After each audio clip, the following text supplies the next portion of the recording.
केन्द्रापड़ा जिला जयचंद्रपुर रे अवस्थित मां तारिणी मंदिर एक जनाशुना आध्यात्मिक केन्द्र। मां तारिणी पाखरे नड़िया अर्पण करिवार एक स्वतंत्र परंपरा रही। भक्त माने निजर मानसिक पूरण पाई मां पाखकु आसीथांती। एही मंदिरटी पारादीपरू चंडीखोल गला बेले 53 नंबर जातीय राजपथर जयचंद्रपुर रोड साइड रे पड़े। नुआ जातीय राजपथ निर्माण जोगु एही मंदिरटी निकटस्थ 50 मीटर दूर रे थिबा एक जमी को स्थानांतरित होईछि। एही मंदिर रे विवाह कार्य मध्य संपन्न होइथाय।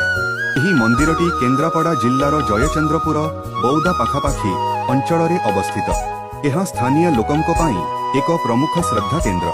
तारिणी को एठारे पूजा करा जाय। ओडिशार घटगाँ रे मांकर मुख्य पीठ थिले मध्य जयचंद्रपुरर एही मंदिर रे मध्य सेही समान रीतिनीति रे पूजार्चना करा जाई थाए। एठारे मुख्यतः महाविषुव संक्रांति, पणा संक्रांति एवं दशहरा समय रे बहुत भीड़ होई थाए। एहा सहित मांकर वार्षिक उत्सव मध्य